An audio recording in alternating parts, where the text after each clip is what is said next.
ನಾವು ಸುಮಾರು 4 ದಿನದಿಂದ ನಮ್ಮ ಸಹಪಾಠಿಗಳು ಮತ್ತು ನಾವು ಈ ಶಾಲೆಯಲ್ಲಿ ಸಾಮಾಜಿಕ ಪರಿಶೋಧನಾ ಕಾರ್ಯವನ್ನು ಮಾಡಿದ್ದೀವಿ. ಇದಕ್ಕೆ ಸಂಬಂಧಪಟ್ಟಂತೆ ಈ ಶಾಲೆ ಶಿಕ್ಷಕರು ಮತ್ತು ಮಕ್ಕಳು ಕೂಡ ಈ ಸಾಮಾಜಿಕ ಪರಿಶೋಧನೆಗೆ ಸಹಕರಿಸಿದ್ದಾರೆ. ಹಾಗೆ ಇವತ್ತು ಈ ಒಂದು ಶಾಲಾ ಸಭೆಯ ದಿನದಂದು ಈ ಸಭೆಯ ಅಧ್ಯಕ್ಷತೆಯನ್ನು ನಮ್ಮ RFO ಕೃಷ್ಣೇಗೌಡರು ಅರಸೀಕೆರೆ ಅವರು ವಹಿಸಬೇಕು ಅಂತ ಇರುತ್ತೆ ಆದೇಶ. ಅದೇ ಪ್ರಕಾರವಾಗಿ ಈ ಸಭೆಯನ್ನ ಬಂದು ಯಶಸ್ವಿಯಾಗಿ ಅವರು ನಡೆಸಿಕೊಟ್ಟಿದ್ದಾರೆ. ಕೊನೆಯದಾಗಿ ಈ ಸಭೆಯ ಅಧ್ಯಕ್ಷತೆಯನ್ನು ವಹಿಸಿರುವಂತಹ ನಮ್ಮ ಕೃಷ್ಣೇಗೌಡರು ಈ ಸಭೆಯನ್ನು ಉದ್ದೇಶಿಸಿ ಒಂದೆರಡು ಮಾತಾಡಬೇಕು ಅಂತ ನಾನು ಕೇಳ್ತೀನಿ.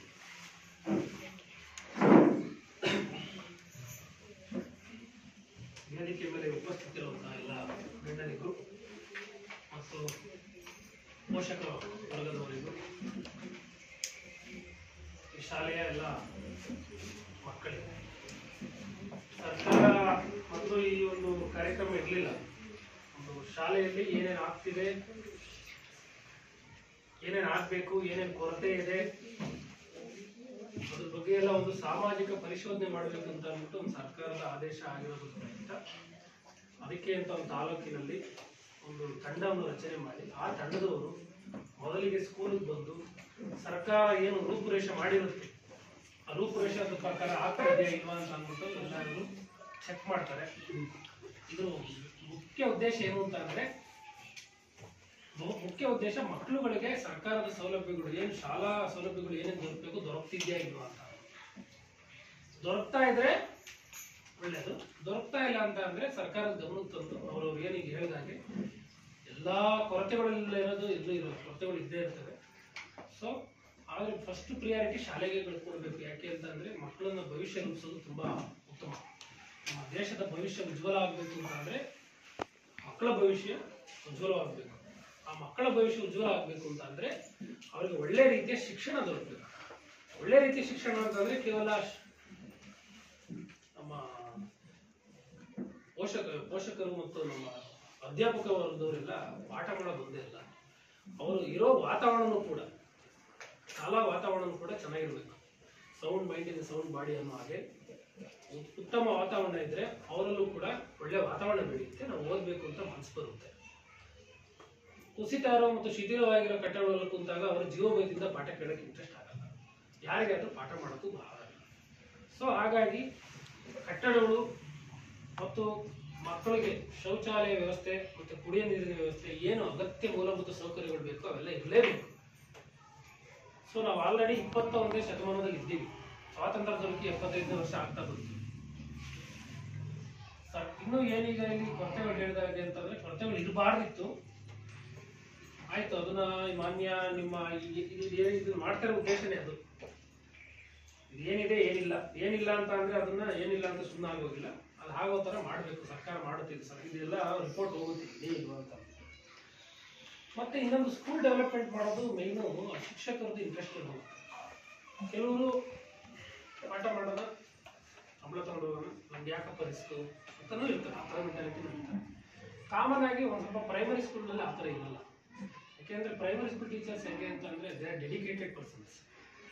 ಮಕ್ಕಳು ಭವಿಷ್ಯ ರೂಪಿಸದಲ್ಲೇ ಇರ್ತಾರೋ. ಅವ್ರ ಮನೆ ಮಕ್ಕಳಿಗೆ ಟೈಮ್ ಕೊಡ್ತಾರೆ ಏನೋ ಗೊತ್ತಿಲ್ಲ, ಶಾಲಾ ಮಕ್ಕಳಿಗೆ ಟೈಮ್ ಕೊಡ್ತಾರೆ. ಈಗ ಕೆಲವೊಂದೆಲ್ಲ ಈಗ ಬೇರೆ ಬೇರೆ ಎಲ್ಲ ಇಲ್ಲಿನ ನಿಮ್ಮ ಗ್ರಾಮದ ರೈತರು ಯಾರು ಇರ್ತಾರೆ, ಪೋಷಕರುಗಳಿಗೆ ಹೇಳ್ತಾರೆ, ನಿಮ್ಮ ಕೈಲಾದ ಸಹಾಯ ನೀವು ಮಾಡ್ತೀರಿ. ಯಾಕಂದ್ರೆ ರೈತರುಗಳ ಹತ್ರ ಏನಿದ್ರು ಒಂದು 500,000 2,000 ರೂಪಾಯಿ ಸಹಾಯ ಮಾಡೋದಷ್ಟೇ, ಅದಕ್ಕಿಂತ ಹೆಚ್ಚಿಗೆ ಮಾಡೋಕ್ಕಾಗಲ್ಲ. ಸೊ ಕೆಲವೊಂದು ಸ್ಕೂಲ್ಗಳೆಲ್ಲ ಬೆಂಗಳೂರುಗಳಲ್ಲಿ ಮತ್ತು ಬೇರೆ ಬೇರೆ ಕಡೆಯಲ್ಲೆಲ್ಲ ಏನು ಮಾಡಿದ್ದಾರೆ ಅಂದರೆ ಎಲ್ಲ ಕಂಪ್ಯೂಟರೈಸ್ ಡಿಜಿಟಲ್ ಇದ್ದಷ್ಟು ಬಿಲ್ಡಿಂಗ್ ಎಲ್ಲ ಕಟ್ಸ್ಕೊಂಡಿದೆ. ಯಾರ ಕಡೆಯಿಂದ CSR ಫಂಡ್ ಅಂತ ಇರುತ್ತೆ.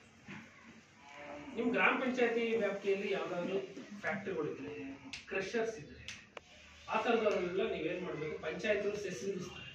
ಅವಾಗ ಈ ಥರ ನೀವು ಅಪ್ರೋಚ್ ಮಾಡಬೇಕು. ನಿಮ್ಮ ಗ್ರಾಮದ ವ್ಯಾಪ್ತಿಯಲ್ಲಿ ಏನಾದರೂ ಕಮರ್ಷಿಯಲ್ ಆ ಥರ ಆಯಿತು ಬೇರೆ ಬೇರೆ ಥರ ಇಲ್ಲಿಂದನೇ ಯಾರಾದರೂ ಓದಿ ತುಂಬ ಉನ್ನತ ಮಟ್ಟಕ್ಕೆ ಹೋಗಿರೋದು ಸಹಾಯ ಮಾಡೋ ಮನೋಭಾವ ಇರಬೇಕು.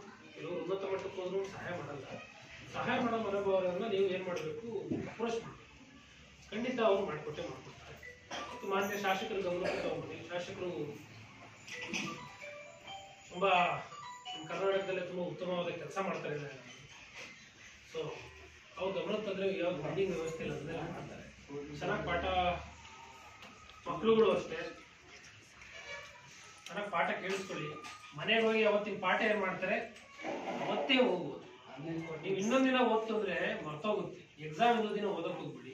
ಕಾಮನ್ ಆಗಿ ಗೌರ್ಮೆಂಟ್ ಸ್ಕೂಲಲ್ಲಿರೋ ಮಕ್ಕಳು ಐಕ್ಯೂ, ಪ್ರೈವೇಟ್ ಸ್ಕೂಲ್ಗೆ ಹೋಗೋ ಮಕ್ಕಳು ಐಕ್ಯೂ ತುಂಬಾ ಹೆಚ್ಚೇ ಇರುತ್ತೆ. ಯಾರು ಗೌರ್ಮೆಂಟ್ ಸ್ಕೂಲ್.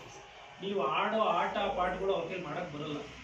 ನಾವು ಕೂಡ ಪ್ರೈವೇಟ್ ಸ್ಕೂಲ್ ಕಳಿಸ್ತೀವಿ, ಇದಿಲ್ಲ. ಯಾಕೆಂದ್ರೆ ನಾವು ಸಿಟಿಲಿ ಇರೋದು ಒಳ್ಳೆ ಪಬ್ಲಿಕ್ ಸ್ಕೂಲ್ ಇದೆ, ನಾವು ಅದಕ್ಕೆ ಕಳಿಸ್ತೀವಿ. ಬಟ್ ಪಬ್ಲಿಕ್ ಸ್ಕೂಲ್ ಆಗಿಲ್ಲ. ಸೊ ಹಾಗಾಗಿ ನಾವು ಎಲ್ಲ ಗೌರ್ಮೆಂಟ್ ಸ್ಕೂಲ್ ಇರೋರೆಲ್ಲ ಗೌರ್ಮೆಂಟ್ ಸ್ಕೂಲಲ್ಲೇ ಓದ್ ಬಂದಿರೋದು. ಯಾರೇ ಇವತ್ತು IAS IPS ಆಗಿರ್ಬೋದು, ಮತ್ತೆ ರಾಜಕಾರಣಿಗಳಾಗಿರ್ಬೋದು, ಮತ್ತೆ ಇವತ್ತೇನು ಒಂದು ಉದ್ಯಮ ಬಂಡವಾಳ ಕಾರ್ಪೊರೇಟ್ ಲೆವೆಲಲ್ಲಿ ಬಿಸಿನೆಸ್ ಮೆನ್ಸ್ ಆಗಿರ್ಬೋದು, ಅವರೆಲ್ಲ ಓದಿರೋದೆಲ್ಲ ಗೌರ್ಮೆಂಟ್ ಸ್ಕೂಲ್. ಸೊ ಓದಿ ಚೆನ್ನಾಗಿ ನಿಮ್ಮ ತಂದೆ ತಾಯಿಗೆ ಒಳ್ಳೆ ಹೆಸರು ತಗೊಂಡ್ಬನ್ನಿ. ನಿಮ್ಮ ಪಾಠ ಮಾಡಿದಂಥ ಶಿಕ್ಷಕರಿಗೂ ಕೂಡ ಒಳ್ಳೆ ಹೆಸರು ತಗೊಂಡ್ಬನ್ನಿ. ಭಾರತಕ್ಕೆ ಮತ್ತು ಕರ್ನಾಟಕಕ್ಕೆ ಒಳ್ಳೆ ಪ್ರಜೆ ಆಗಲಿ ಅಂತ ಹೇಳ್ತಾ, ಇವತ್ತು ಸಾಮಾಜಿಕ ಪರಿಷತ್ತು ಏನಾದರೂ ಸಣ್ಣ ಪುಟ್ಟ ಪ್ರಾಬ್ಲಮ್ ಇತ್ತು ಅಂದರೆ ಎಲ್ಲ ಸರಿ ಮಾಡ್ಕೊಳ್ಳಿ. ಕ್ಯಾಶ್ ಮತ್ತು ಏನೋ ಪ್ರಾಬ್ಲಮ್ ಇತ್ತು ಅಂದರೆ ಈ ಥರ ನಿಮ್ಮ BO ಗಮನ ತೊಗೊಂಬಂದಿದ್ದೆ. ಟೀಚರ್ಸ್ ಏನೋ ಪ್ರಾಬ್ಲಮ್ ಇರೋಲ್ಲ, ಆದರೆ ನಾನು ಒಂದ್ಸಲ ಮಾತಾಡ್ತೀನಿ ಅಷ್ಟು ಹೇಳ್ತಾ ಎಲ್ಲರಿಗೂ ಒಳ್ಳೇದಾಗಲಿ. ಮತ್ತು ಹಳ್ಳಿಯವ್ರಿಗೆ, ಎಸ್ಪೆಷಲಿ ಶಾಲಾ ಗ್ರಾಮಸ್ಥರುಗಳಿಗೆ, SDMC ಅವ್ರಿಗೆ ಎಲ್ಲ ಆದಷ್ಟು ಶಿಕ್ಷಕರಿಗೆ ಸಪೋರ್ಟ್ ಮಾಡಿ. ಶಿಕ್ಷಕರು ಮತ್ತು ಪೋಷಕರು ಒಳ್ಳೆ ಸಂಬಂಧ ಇದ್ದರೆ ಸೊ ಆ ಸ್ಕೂಲು ಸೂಪರ್ ಹಿಟ್ ಅಂತ. ಇಲ್ಲ ಅಂತ ಅಂದರೆ ಫಿಲಮ್ಗಳು ಗೊತ್ತಲ್ಲ, ಫಿಲಮ್ಗಳು ಫೇಲ್ ಆಗೋದು, ಸೂಪರ್ ಹಿಟ್ಟು ಬ್ಲಾಕ್ ಬಸ್ಟರ್ ಅಂತ ಕೊಡ್ತಾರಲ್ಲ, ಆ ಟೈಪಲ್ಲಿ ನಾವು ಎಲ್ಲಿ ನಮ್ಮ ಒಂದು ಯಾವ ಥರ ವ್ಯಕ್ತಿತ್ವ ಇರುತ್ತೆ ಆ ಥರ ನಮ್ಮನ್ನು ನಾವು ನೋಡ್ತಾರೆ. ಸೊ ಹಾಗಾಗಿ ನಾವು ಒಳ್ಳೆ ವ್ಯಕ್ತಿತ್ವ ರೂಪಿಸ್ಕೊಳ್ಳೋ ಜೊತೆ ಮಕ್ಕಳಿಗೂ ಒಳ್ಳೆ ವ್ಯಕ್ತಿತ್ವ ರೂಪಿಸ್ಕೊಳ್ಳೋದ್ರಿಂದ ಎಲ್ಲರಿಗೂ ಒಳ್ಳೇದಾಗಿ ಸರ್ಕಾರ